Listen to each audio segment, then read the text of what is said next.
terkait masalah organisasi tadi tuh. Nah, Kok bisa sampai dari nakal nih kan? ya. Dari SD, SMP, SMA, sampailah kuliah, baru terpikir, baru mau dapat hidayah dan segala macam. Kenapa?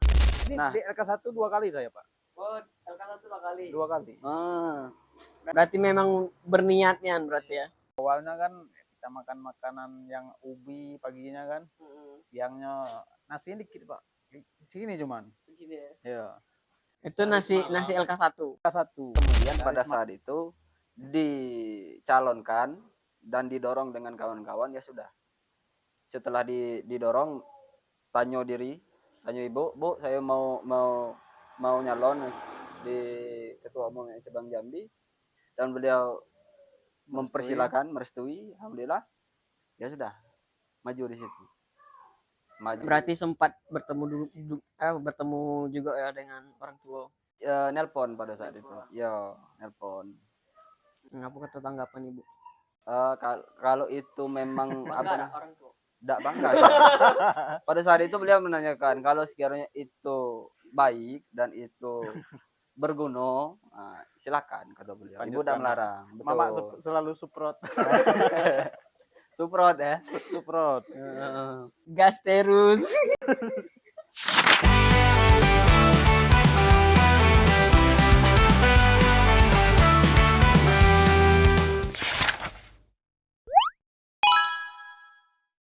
Oke, baik. Assalamualaikum warahmatullahi wabarakatuh. Waalaikumsalam. Assalamualaikum warahmatullahi wabarakatuh. Kita kedatangan tamu dari HMI Cabang Jambi, sekaligus ketua umumnya. Ketum, ini di ruang asumsi ini ada yel-yelnya. Oh gitu ya. Ya. Siap. Saya bilang asumsi, jawabnya lebih dari sekedar asumsi. Oke, siap. Oke. Asumsi Lebih dari sekedar asumsi. Mantap. Apa asumsi kita hari ini, Abang Niko? bebas. Bebas ya. Mumpung lagi ada tamu undangan kita kan. Jadi kita akan sedikit berbincang-bincang masalah politik, masalah budaya, bahkan masalah tradisi, apa saja akan kita bahas. Itu organisasi. Ya, mumpung di sini ada kesempatan kita kan. Walaupun mendadak emang ya. Ya, mendadak. Kadang-kadang mendadak itulah yang buat mantap tuh kan. Enggak. Yang mendadak ini lah buat asumsi kita liar, ya kan? Jadi beliau yang kami undang hari ini yaitu Ketua Umum HMI Cabang Jambi. Pada kesempatan malam yang berbahagia ini di ruang asumsi, teman-teman. Apa kira-kira Tum yang bisa dibagikan ke ruang asumsi? Ya, paling tidak kalau untuk pertama kali sebelumnya perkenalkan kawan-kawan, nama saya Tessa Mardian. Lahir dan besar itu dari keluarga yang memang secara dasarnya itu tidak dari keluarga yang sosialnya tinggi, dan juga secara agamis pun juga tidak dalam lingkungan yang tinggi. Namun kemudian di dalam ruang pertumbuhan tidak ada jalan pasti tanpa adanya kita pribadi yang ingin mengembangkan diri tersebut. Saya pikir kalau untuk pertama yang ingin saya sampaikan adalah pertumbuhan itu tidak akan lahir tanpa adanya diri kita untuk mengembangkan dirinya gitu, Bang. Itu sih yang pertama. Kalau untuk selanjutnya ya tergantung Bang Niko, tergantung Bang Si. Mau membawanya kemana kan? Kita ngobrolnya santai baik lah. Ngalir baik lah. Gitu. Jadi coba ceritakan dulu pengalaman, apakah pengalaman dari SD lah dulu, SD kemudian sampailah hari ini itu kenapa lebih memilih organisasi? Oke. Pertama kalau dari SD dulu memang saya lahir itu dan tumbuh itu di SD 92. Pada saat itu 92, sekarang sudah dirubah jadi SD 61 Kabupaten Kerinci, dan di situ saya berawalnya jaringan pun nggak ada di situ, jaringan nggak ada, habis itu jalan rusak. Ini jaringan apa nih? Jaringan HP. Jaringan HP rusak. Waktu itu belum ada HP bahkan mungkin kan. Lalu alhamdulillah di situ juga banyak teman, banyak belajar, dan dikasih kesempatan untuk apa namanya tuh, untuk ngasih apa namanya ranking kalau S1 kalau SD kasih ranking, alhamdulillah di SMP pun juga begitu. Namun kemudian berlanjutlah ke SMA, pindah di Sungai Penuh. Pindah di Sungai Penuh pada saat itu mungkin secara lingkungan kaget. Ya. Kaget dengan suasana, oh ini kota. Oh, ini kota loh Sungai gitu. Penuh kota ya. Ya, Sungai Penuh, kota Sungai Penuh, Kota Madia. Pindah di situ, lalu pada saat itu berkecimpunglah banyak ketemu orang-orang baru. Ketemu banyak orang baru. Nah, sebulan kemudian ketemu sama premannya Sungai Penuh lah, ibaratnya seperti itu, main ke Sungai Penuh. Berarti sempat nakal juga gitu. Ya, sana di sama preman di situ. Duduk sini dulu. Kami tidak takut kan. Awak ke api-api buruk waktu pada saat itu disimpanlah di bawah ini dulu. Bawah apa tuh? Bawah Kolor. Bukan? bawah kolor. Ini iya dulu tuh kan. Habis itu mulai dari situ bertemanlah dengan beliau. Abang nak beli tua gitu. Kau ada duit kata dia kan. Tua. Tidak ada bang gitu. Abang ada duit segini cuman kata beliau. Kau tambahi deh kata dia. Sudah di situ duduklah, beliau lah yang minum. Beliau minum, habis itu cerita kaget kata dia, kalau kau nak aman, kabari be bang, aman. Mulailah dari sana. Ya kan? Dekengan yo sano. Lah ada dekengan sebulan SMA tuh. Habis itu mulailah di sana tuh ada kawan yang suka minum, ada yang kawan yang apa namanya tuh suka narkoba dan sebagainya, bertemanlah dengan kawan-kawan itu. Sebulan ngekos, padahal dekat rumah nenek. Pada saat itu pengen nyoba gimana sih rasanya ngekos itu seperti apa. Nah, ternyata dalam 1 bulan itu di sanalah belajar nakalnya, dan di akhir bulan itu HP hilang. Diambil kawan. Berlanjutlah ketika masuk ke SMA itu, jadi yolah di sana tuh apa namanya tuh ngetrek, naik motor, habis itu ya jadi bocah-bocah nakal lah, walaupun IPA. Walaupun IPA jadi bocah-bocah nakal, suku cabut. Habis itu sangat-sangat tidak peduli dalam dunia yang sifatnya pertumbuhan lain sebagainya, sangat-sangat tidak peduli. Apalagi dengan orang lapak bacaan apa orang nih kan. Orang sibuk, ada waktu main kan harusnya main. Orang tidak pada saat itu mikirnya menyibukkan diri, tidak ada penting amat gitu. Nah barulah masuk ke selesai dari SMA itu, sudah habis lah waktu nakal itu. Pengenlah nyoba nengok kawan-kawan masuk universitas. Masuk ke universitas nih. Dulu waktu SMA pernah jadi pengurus OSIS atau Tidak pernah. Ya? Memang degilnya. Memang alangkah degilnya. Degilnya di atas rata-rata lah ya. Ya, di atas rata-rata, bisa dikatakan sampah masyarakat pada saat itu. Kuliah keinginan sendiri atau orang tua? Kuliah itu karena nengok kawan-kawan ini kuliah. Ini kawan-kawan inilah kuliah semua lah. Ada dulu SN, dulu kan SN namanya kan. Ada dulu SN, ada pula dulu SB, lalu terpantiklah diri ini ya, barang seperti itu. Terpantik diri ini pengen kuliah. Tentu jalurnya SB tak lulus. Tes lah SB di Bengkulu pada saat itu. Tes SB, tes Poltekkes pada saat itu tidak lulus. Tes lagi di Padang.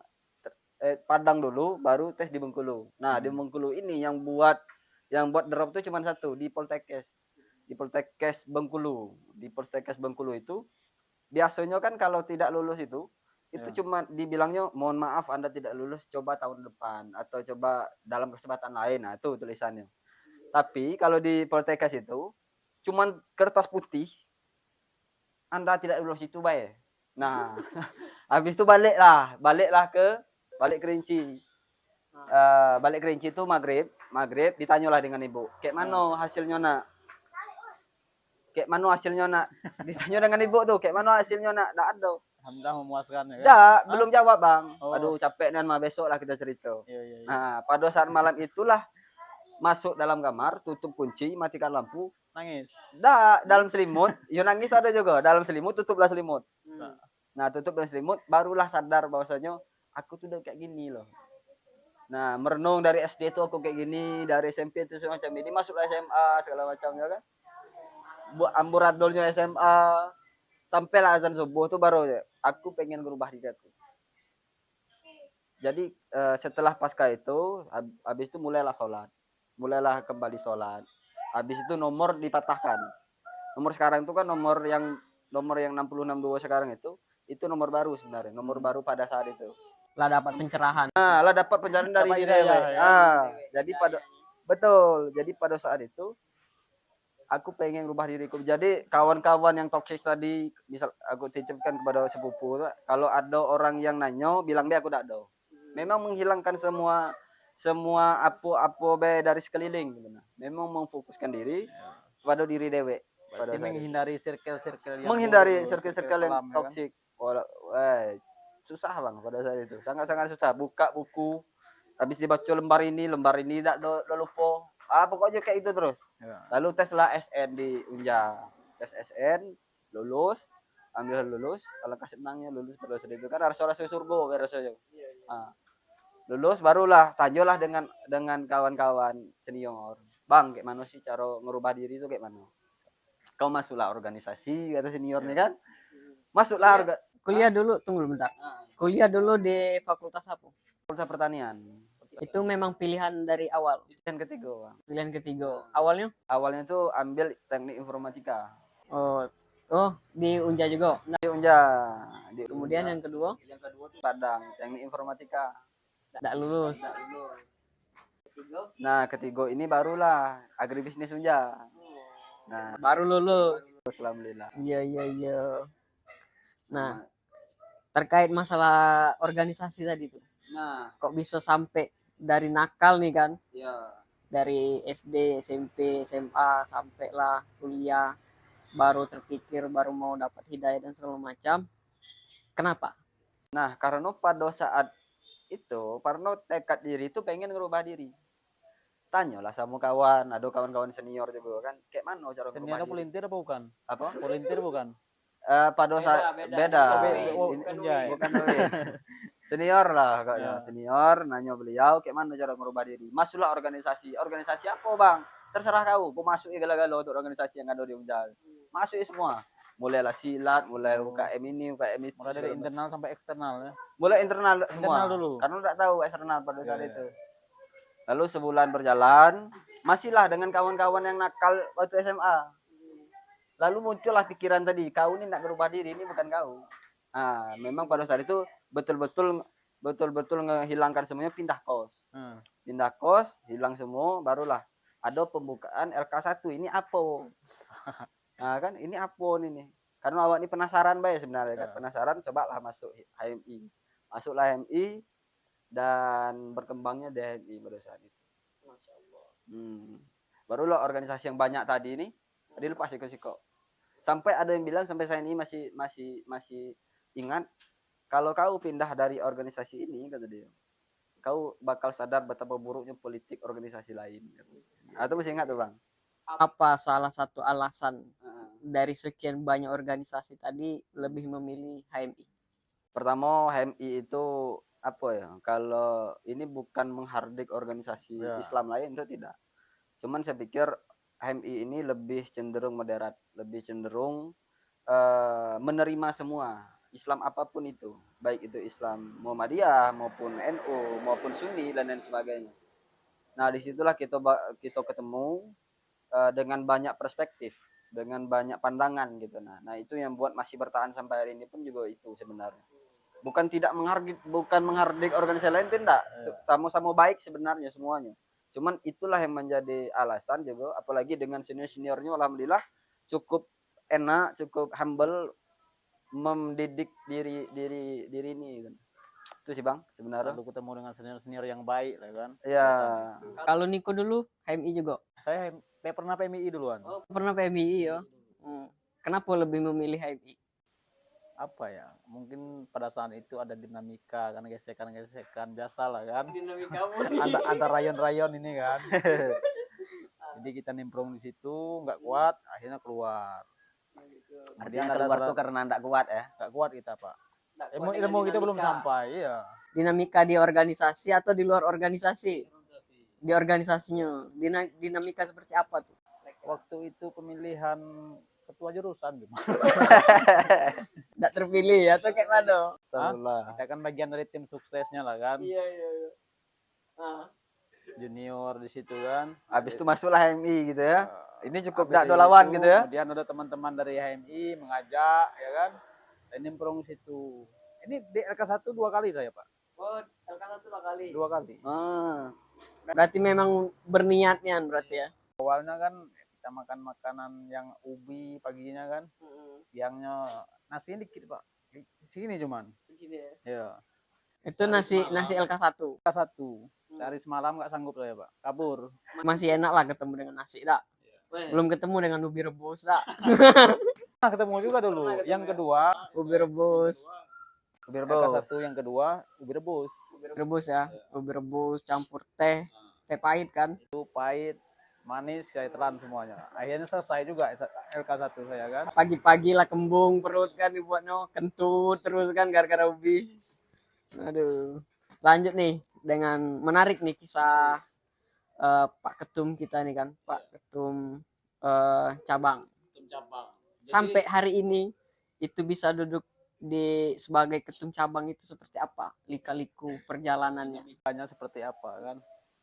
Sebenarnya itu dah bang, apa namanya itu dah, mimpi daripada untuk menjadi ketua umum atau menjadi ketua komisariat pada saat itu memang tidak ada, memang tidak ada sedikit pun. Tapi kemudian pada saat itu ada dorongan dari kawan-kawan, ada dorongan dari senior-senior yang membuat kalau aku dipercayakan berarti orang percaya. Apabila orang percaya berarti aku dianggap mampu untuk mengelola itu.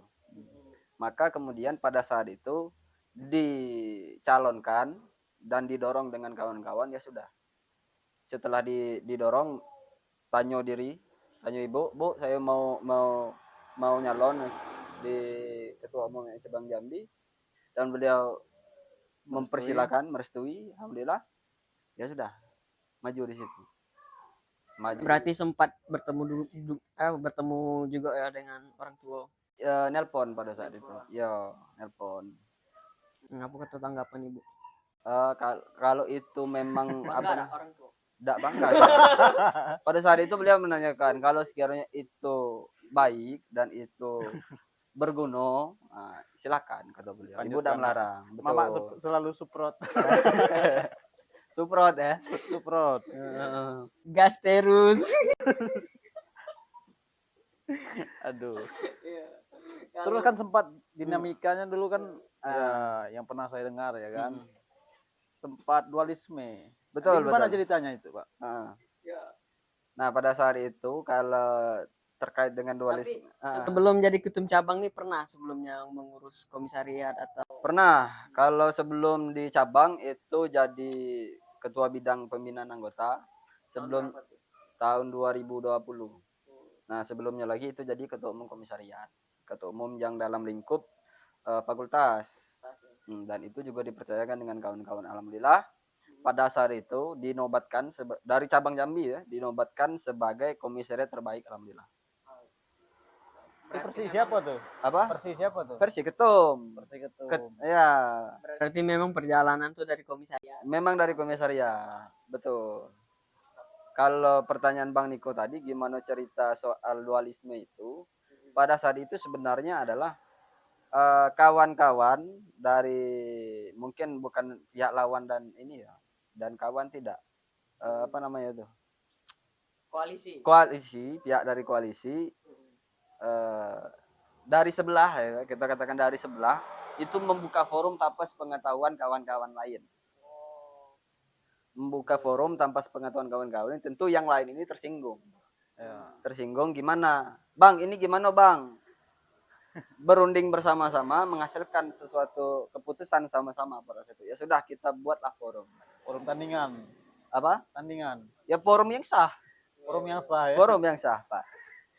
Nah. Jadi sampai bisa selesai dualisme itu seperti apa perjalanan?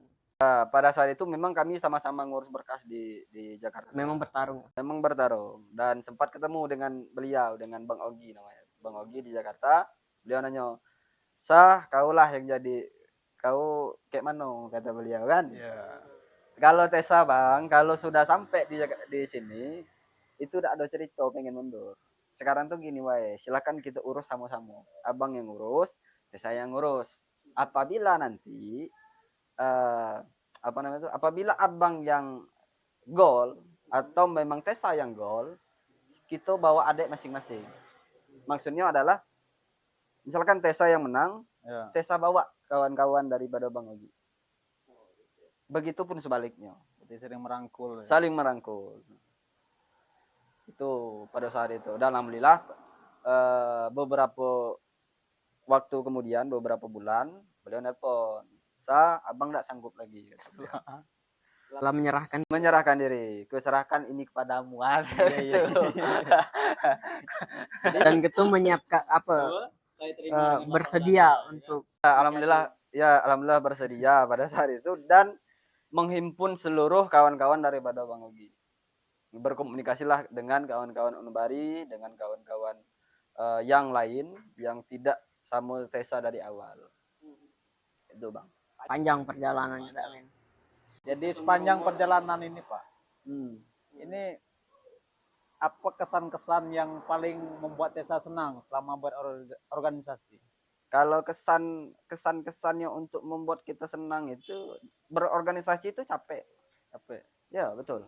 Capek belajar, capek untuk gitu tuh menempa diri kita tuh capek.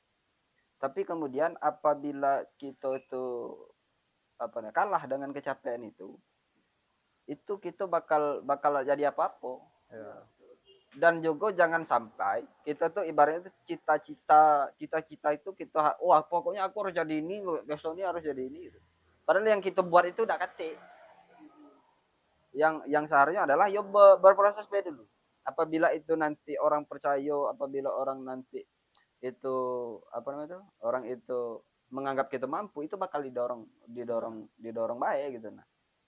Yang buat senang ya prosesnya sih Bang. Prosesnya. Ya. Iya. Walaupun capek. Kalau sekarang tuh ingatnya kayak dulu tuh aku kayak gini loh ternyata. Iya. Dulu tuh kayak alangkah capek ya baru main game misalnya kau baca itu nah. Sudah stop game langsung batu.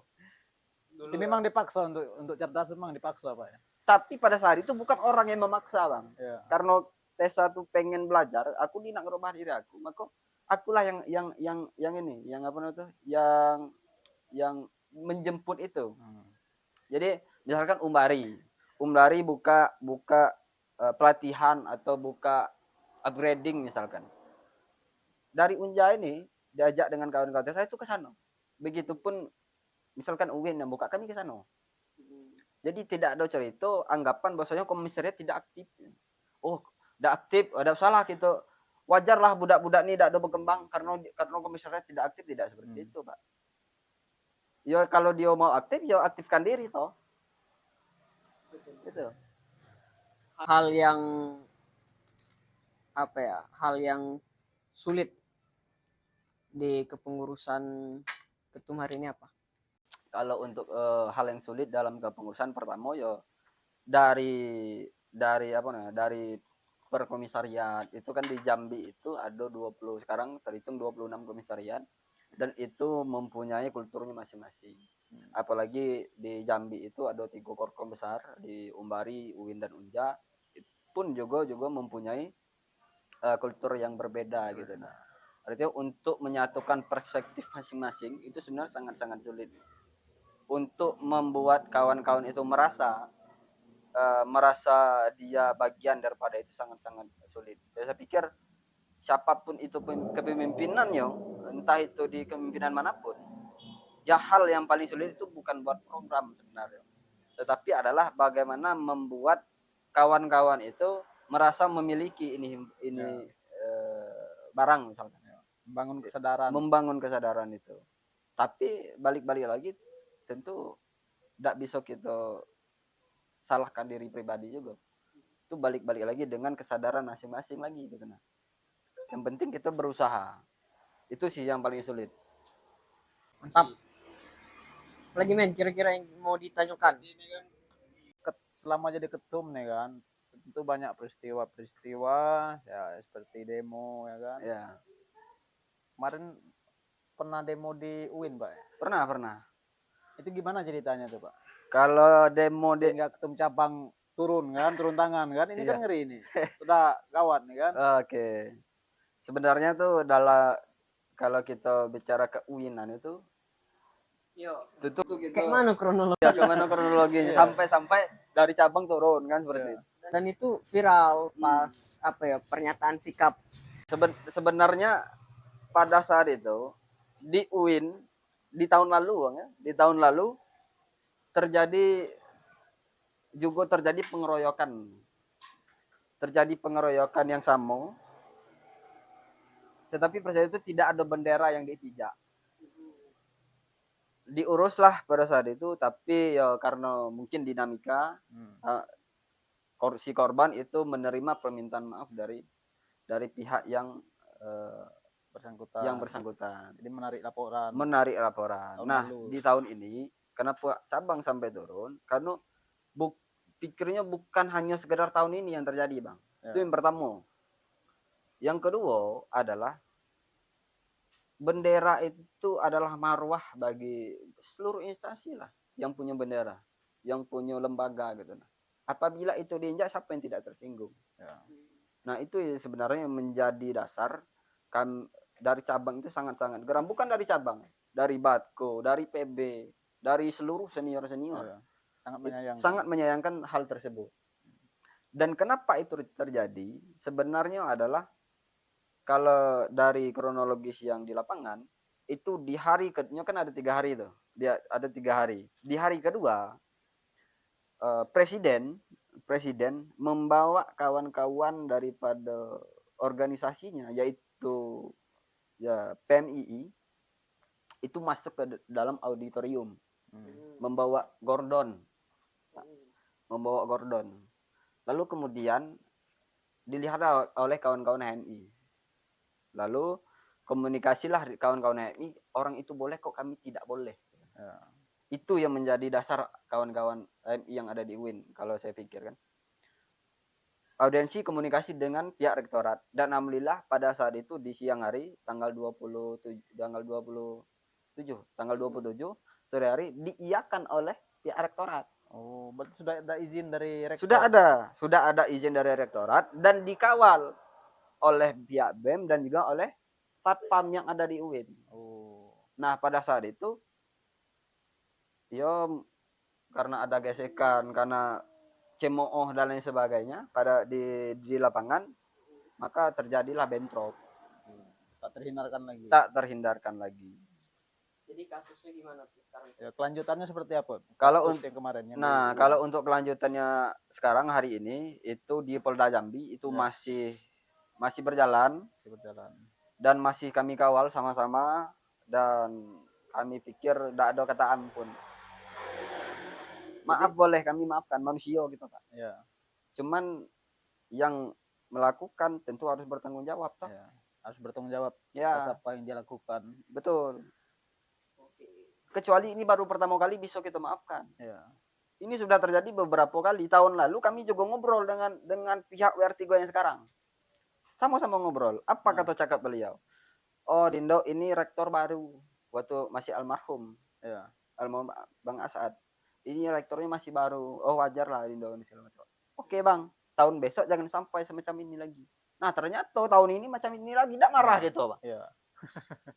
Ya kan? Yo, kalau siapa tidak marah ya entah lah. Ya. Lah kena lah payah cakap no. Macam itulah kira-kira. Jadi sejauh ini ada panggilan dari pihak kampus atau Polda? Kalau pihak kampus ada memanggil. Ada 1 kali memanggil dari pihak kampus itu cuman pada saat itu karena dihadirkannya dari pihak PMI juga, maka dari kawan-kawan memandang bahwa kok ini ada upaya-upaya perdamaian nih. Perdamaian sepihak. Kami bukan tidak mau damai, itu tidak. Cuman kasih ruang untuk kawan-kawan HMI ini untuk menyampaikan aspirasinya apa. Ya. Yang kami bawa itu bukan HMI baik Bang, tapi ruang keterbukaan untuk seluruh OKP yang ada. Apa dak enak nengok kampus yang sayangnya itu membuka ruang untuk seluruh. Apa kada enak itu? Sehingga kampus lebih berwarna. Lebih berwarna. Adik-adik ini ketika ada momentum itu memproses dirinya di situ. Setelah kuliah tuh dak doandar lah, kita berkawan. Informasi terakhirnya gimana tuh? Kalau informasi terakhir itu dengan pihak Polda kemarin itu bersama Bayu itu sudah dipanggil itu pihak rektorat dan pihak panitia. Oh gitu. Tapi ada isu-isunya nih tuh. Bahwasanya mangkir dari pihak rektorat untuk dipanggil. Itu gimana tanggapannya? Kalau persoalan mangkir itu ini saya baru nyampe di Jambi, belum tahu info itu, Pak. Belum ketemu ya? Belum ketemu. Belum bisa berstatement ya? Belum bisa berstatement untuk itu. Nanti kita tanyakan keberlanjutannya ya. Tapi kalau seandainya laporan di Polda tidak ada tindak lanjutnya, kemudian dari pihak kampus juga tidak ada niat untuk menyelesaikan persoalan ini, kira-kira apa langkah pengurus cabang Jambi ini, pengurus HMI ini? Ya artinya di sana ada pembiaran yang dilakukan oleh beberapa pihak. Pertama dari pihak kampus dan pihak Kapolda. Wakapolda kemarin yang turun, dia menyampaikan bahwasanya ini harus diusut secara cepat. Dan itu pernyataan beliau. Apabila itu tidak diindahkan dengan adik-adiknya, artinya ada persoalan di situ, Pak. Maka perlu ada tindak lanjut ke Kapolda itu. Bagaimana caranya? Entah itu dengan komunikasi. Ketika komunikasi tidak bagus, apakah itu dengan melalui aksi atau hal yang lain. Jadi hasil dari investigasi itu apa, Pak? Nah, maka saya tadi itu hemat saya nih, Bang. Pihak UIN itu masih buram lah kalau terkait dengan ini. Masih diam baik, masih macam tu lah. Belum ada gerakan konkret lah seperti itu. Bahkan dibuatnya tim investigasi itu kayak tidak dipercaya betul, gue ngapain buat itu. Kayak main-main. Ya, toh hasilnya hari ini tidak ada gitu nah. Hambar. Kalau memang pihak rektorat itu mempercayai tim investigasi, maka tidak perlu lagi dikoreksi. Kalau memang mau dikoreksi, silakan buka ke publik dulu. Sudah dibuka ke publik, beliau merevisi beberapa hal, barulah di situ tuh buat keputusan dari pihak rektorat. Itu baru mantap tuh. Kalau sekarang kan buram, entah video entah tidak hasilnya keluar pun sekarang entah iya tidak. Nah, ini lagi mumpung di podcast Ruang Asumsi ini, apa statement yang Ketum ingin sampaikan dengan rektor? Apa? Statement untuk para terkait dengan isu yang kemarin ya kan? Ya, siap. Halo Pak Rektor, saya Tessa Mardian selaku Ketua Umum HMI Cabang Jambi menyampaikan kepada Bapak Rektor yang terhormat. Saya pikir untuk menjaga marwah UIN STS Jambi maka perlu adanya perbaikan pasti terkait dengan ini kasus. Mungkin ini hanya bicara HMI di tahun ini. Tetapi mungkin ke depannya ada korban-korban lain. Ini menjadi PR besar untuk pihak rektorat UIN untuk membersihkan dan menjaga marwah UIN STS Jambi. Apabila hal yang semacam ini tidak bisa, ya ngapain gitu nah. Apalagi persoalan yang lebih besar. Persoalan lebih besar. Nah, itu pesan dari Ketua Umum HMI Cabang Jambi. Dan integritas daripada pihak rektor tuh dipertaruhkan. Iya di sini kan.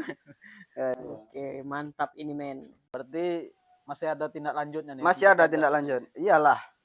Berarti tinggal menunggu waktu ya. Iya. Kalau yang pihak rektorat itu tidak, ya kalau memang ada sanksi, misalkan kemarin kan di apa namanya itu di TikTok beliau menyampaikan ada sanksi, ya sanksi apa? Bentuk sampai sekarang pun sanksinya udah ada ya. Ada sanksi etik, ya sanksi etik apa? Apa sanksinya? Berarti jawaban dari rektor kemarin blunder. Tim investigasi masih normatif sifatnya. Iya masih sangat-sangat normatif. Ya kami sudah menerima hasil tim investigasi. Ya betul. Ya apa gitu. Apapun itu hal-hal yang seperti itu tidak dibenarkan lah. Betul. Karena pertama marwah organisasi tercoreng, marwah instansi juga tercoreng kan. Apalagi kita tahu notaben UIN kan Islam. Yang seharusnya lebih toleran, lebih moderat, tapi lebih hari ini malah dipertontonkan hal-hal yang sifatnya itu jauh dari toleransi itu sendiri, jauh dari moderasi itu sendiri. Enggak men? Benar. Macam sudahlah. Sudahlah. Artinya kan kami tidak menutup kemungkinan kampus lain. Ya, tidak menutup kemungkinan kampus lain juga semacam itu. Tapi ketika ini diindahkan dengan Pak Rektor, ketika ini dibuat sebaik-baiknya dengan Pak Rektor, dibuka ruang kepada seluruh kawan-kawan yang mau memproses dirinya. Iya. Tentu ini menjadi menjadi nilai plus untuk Pak Rektor untuk memperbaiki sistem daripada UIN Jambi itu sendiri. Iya. Kami juga tidak ingin memperburuk dan memperkeruh suasana, tidak. Kami cuma ingin bagaimana UIN Jambi juga itu bagian daripada Jambi, membuat dipandang orang baik. Kampus lain tuh baik lah gitu. Kalau yang semacam ini dibiarkan kan kacau. Benar. Nah, kalau menurut Bung Husni ini sebagai alumni UIN ini tadi Bung Husni ini kayak mana pandangannya? Pandangan apa nih? Pandangan pertama masalah UIN nih kan. Pertama itu tadi konsepnya yang harus diubah. Ya kan? UIN adalah milik bersama, ya kan? Artinya tidak memandang pihak A, pihak B atau pihak C atau sekte A, sekte B, sekte C. Ya, selagi dia Islam, mereka layak untuk kuliah di UIN. Artinya seperti itu. Tidak lagi memandang background seharusnya. Dan juga keterbukaan baik itu pelayanan, keterbukaan baik dalam segi publik, keterbukaan dalam organisasi eksternal, itu juga penting kan. Jadi ya salah satu faktor dan indikatornya kan keaktifan mahasiswa di kampus itu paling penting kan, baik di intra maupun ekstra. Kalau ini di ruang ini ditutup, ya bagaimana proses mahasiswa itu menjalankan skema-skema yang disebut dengan miniatur negara itu sendiri kan, perpolitikannya seperti apa kan, penting itu ya kan, bagaimana mereka mau menjaga idealismenya sementara di demokrasi kampusnya ditutup ya kan. Bagaimana dia mau menjadi mahasiswa yang agen objek, mengabdi pada masyarakat, sementara ruang-ruang untuk mengasah pikiran, proses berorganisasi, bermasyarakat ditutup. Oke, betul itu men. Nah seharusnya kan tidak bolehlah yang kayak gitu ya kan, seharusnya lebih terbuka. Apalagi Islam itu kan memandang keseluruhan itu secara rahmatan lil alamin ya, keterbedaannya bukan kebersamaannya atau ketersamaannya, tapi keterbedaan itu yang menyatukan, bukan ketersamaan ya kan? Nah ini segmen terakhir nih men. Apa segmen terakhir? Di segmen asumsi hari ini, fakta atau asumsi. Nah, kita kembalikan nih ke ketum cabang ya kan. Pertama, pertanyaannya, selama berkader dari komisariat kemudian sampailah hari ini menjadi ketua umum cabang, itu puncak tertinggi di cabang, ada intervensi atau intimidasi dari senior? Kalau jawabannya fakta atau asumsi aja. Oh, gitu ya. Ya gitu. Fakta ya. Men, tanya men. Nah, selain dari itu, selama ber-HMI ini kan, ini kan banyak bunga-bunga mawar dari Kohati ya kan.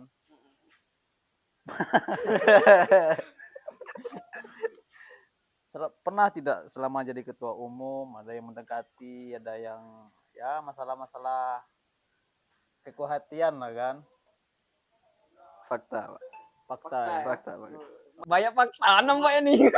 Main kakak ini nih. Apa? Bukan. Tadi pertanyaannya apa, Pak? Apakah ada kohati yang ini yang mendekati kan selama jadi ketua? Iya kan, kok sini yang jadi pemain. Oke, pertanyaan yang ketiga.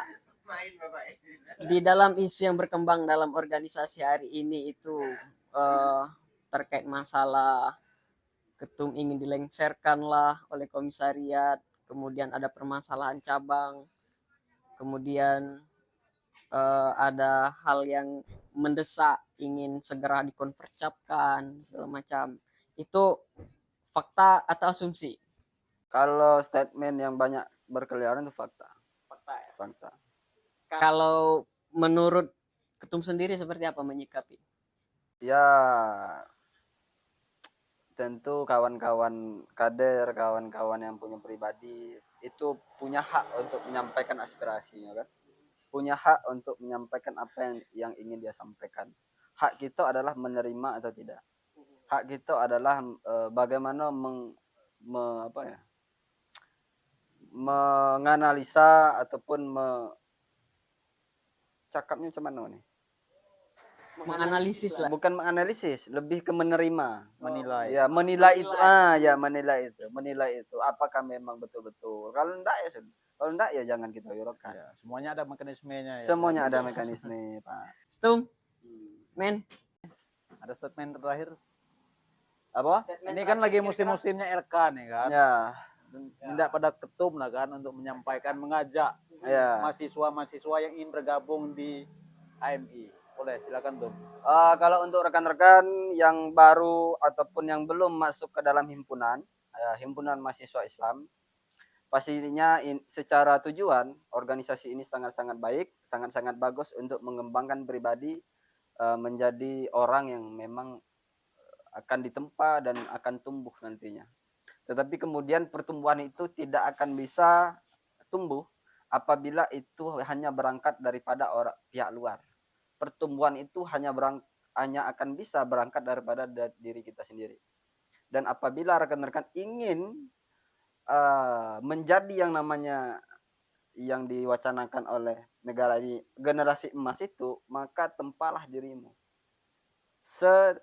setempat-tempatnya lah. Tempat itu berarti itu semaksimal mungkin. Nah itu jadi insya Allah lah, apabila kalau prinsip saya itu tidak ada jalan pintas untuk kita menjadi pantas, kecuali berproses itu merupakan ruang yang paling pas agar pribadi kita menjadi seseorang yang berkualitas. Masya Allah. Tabarakallah. Tepuk tangan untuk kita semua. Nah ini kan banyak organisasi ini tuh. Ya. Ada HMI, PMI, GMNI. Alasan yang paling rasional lah kan, kenapa mahasiswi harus memilih HMI? Kenapa mahasiswa dan mahasiswi harus memilih HMI tidak yang lain? Ya gitulah intinya ya. Pada dasarnya HMI itu kalau kita bandingkan dengan yang lain, HMI itu secara keislamannya itu menerima seluruh pihak. Itu hal yang paling konkret, itu tidak bisa dipatahkan, itu menerima semua pihak.